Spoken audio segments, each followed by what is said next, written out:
राधे राधे। आप सभी का मेरे चैनल में स्वागत है। दोस्तों, आज मैं बताऊंगी कि तुलसी जी की पूजा, अगर आपके घर में तुलसी जी हैं तो आपको किस तरीके से तुलसी जी की पूजा करनी चाहिए।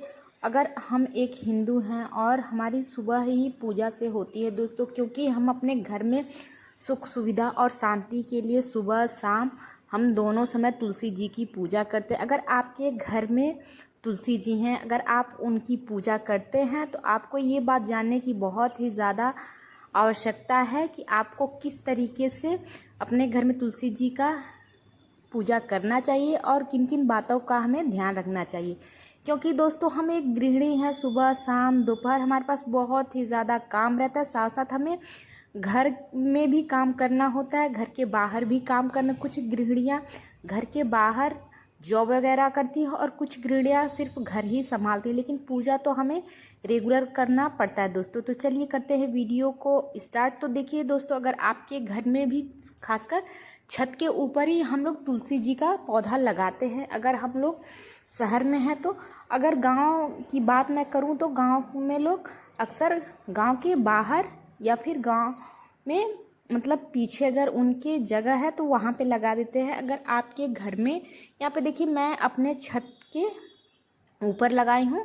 देखिए, तो हमें अगर श्री हरि विष्णु को खुश रखना है या फिर उनको प्रसन्न करना है, अगर आपके घर में बहुत ही ज़्यादा दिक्कतें परेशानियाँ या फिर आपके घर में धन की बहुत ज़्यादा ही कमी है और आपके घर में धन टिकता नहीं है, तो एक बार इस तरीके से आप अपने घर में पूजा ज़रूर करके देखिए। क्योंकि दोस्तों, कभी आपने देखा होगा कि घर में बहुत ही ज़्यादा धन वगैरह रहता है और कभी कभी ऐसा होता है कि हम एक एक रुपये के लिए तरसने लगते हैं और कभी कभी हम बहुत ही ज़्यादा कर्जे में आ जाते हैं दोस्तों। तो अगर आपके घर में भी तुलसी का पौधा है तो भूल के भी आपको ये सब गलतियाँ नहीं करनी है। जो मैं आपको बताऊंगी आप उसी तरीके से आप अपने घर में पूजा वगैरह करें। क्योंकि जैसे ही हमारी सुबह होती है, पहला जल हमें सूर्य भगवान को देना चाहिए, दूसरा जल हमें तुलसी मैया को देनी चाहिए। खासकर दोस्तों, हमें तब तुलसी मैया की पूजा करनी चाहिए जैसे हम अपने नहा धोआ के और पूजा करने जाते हैं तो पहले हमें पूजे रूम को क्लीन कर लेना चाहिए, बर्तन वगैरह साफ से हमें धुल लेना चाहिए। धुलने के बाद से हमें एक लोटे में सूर्य भगवान के लिए जल और दूसरे लोटे में हमें तुलसी मैया के लिए जल लेना चाहिए। जल में हमें क्या क्या लेना है, हमें अपने घर का जल लेना है और उसमें गुड़, फूल और थोड़ा सा, अगर आपके पास दूध है कच्चा तो ले लीजिए, अन्यथा आप रहने दीजिए। कुछ मीठा जैसे मिश्री वगैरह है आप उसमें जल में ऐड कर सकते हैं और फिर आप तुलसी जी के जड़ में समर्पित करें जल को प्रेम पूर्वक।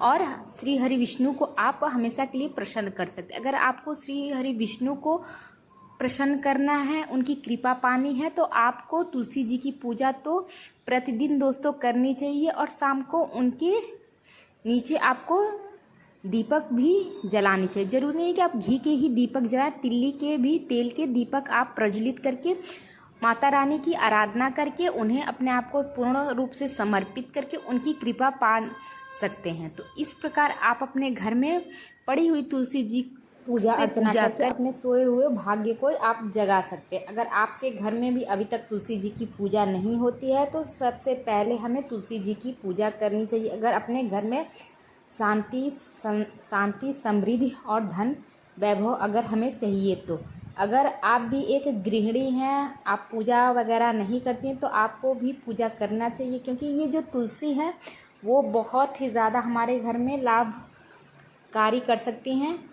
इसका पत्ता जो होता है ना, हम काढ़ा वगैरह भी बना के पी सकते हैं, या फिर इनके पत्ते जो गिरते हैं उनका आप काढ़ा बनाइए, नहीं तो आप इनके पत्तों को तोड़ के उन्हें सुखा के भी आप इनका उपयोग कर सकते हैं। देखिए, हम जब भी विष्णु भगवान को भोग वगैरह लगाते हैं तब तुलसी जी के पत्तों का ही लगाते हैं। और अगर आप वैसे ही अभी तक अपने घर में लड्डू गोपाल या फिर कान्हा जी के सामने जो भी भोग वगैरह प्रसाद वगैरह समर्पित करते थे और आप उसमें तुलसी दल नहीं डालते थे, तो इसका मतलब है कि वो स्वीकार नहीं करते हैं। जब भी हम पूजा पाठ करते हैं तो आप देखिएगा हम तुलसी जी के पत्ते का यूज ज़रूर करते हैं प्रसाद के लिए।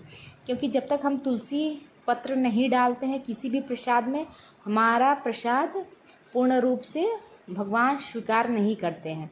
इसलिए इनके पत्तों का भी बहुत ही ज़्यादा हमें ध्यान देना है ताकि ये सूखे ना, और इन्हें हमें टाइम टाइम से पानी वगैरह देना, क्योंकि इस समय बरसात है दोस्तों, तो पानी तो हम कम डालेंगे, लेकिन हमें इन्हें प्रॉपर तरीके से धूप वगैरह भी देना चाहिए और थोड़ा सा छाँव भी रहे, वहाँ पे हमें तुलसी जी को स्थापित दोस्तों करनी चाहिए। आप अपने घर में किसी भी कोने में तुलसी जी लगा सकते हैं। ज़रूरी नहीं है कि आप उत्तर, दक्षिण, पूर्व, पश्चिम, आपको जहाँ भी स्थान स्वच्छ साफ दिखे वहाँ पे आप तुलसी जी को स्थापित करके उनकी रोज़ पूजा अर्चना कर सकते हैं। और शाम को आप दीप प्रज्वलित ज़रूर करें, इससे आपके घर के दोष हमेशा के लिए हट जाएंगे। अगर आपके घर में सभी कोई ना कोई बीमार वगैरह रहता है तो इनके सामने जो भी आप दीपक प्रज्वलित करें, आप उसकी मनोकामना करें कि आपके घर में जो भी बीमार वगैरह हैं वो स्वस्थ हो जाए। तो देखिएगा एक ना एक दिन जब आप इनकी पूजा करेंगे तो आपका इसका फल आपको ज़रूर मिलने वाला है दोस्तों। तो देखिए दोस्तों, यहाँ पे शाम हो चुका है और हमने दीपक प्रज्वलित कर दिया अपने घर के मंदिर में।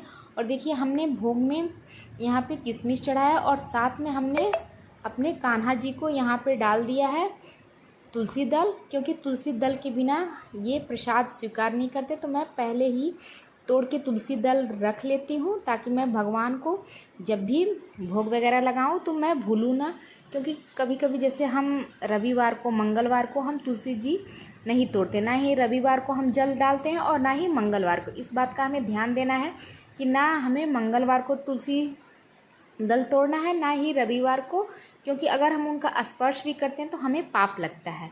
तो आपको इस बात का ध्यान रखना है कि आपको तुलसी जी का जो भी पेड़ लगाना है वो थोड़ा साइड हट के लगाएं ताकि आप उनकी पूजा भी कर सकें। और उनको रविवार और मंगलवार को उन्हें जल या फिर उनके पत्ते का आप चयन ना करें, इससे आपको बहुत ही बड़ा दोष लग सकता है। इस दोष से बचने के लिए आपको पहले ही सोमवार को ही तुलसी दल तोड़ के रख लेना है ताकि आप मंगलवार को आप अपने घर के पूजा स्थल पे भोग वगैरह लगा सकें।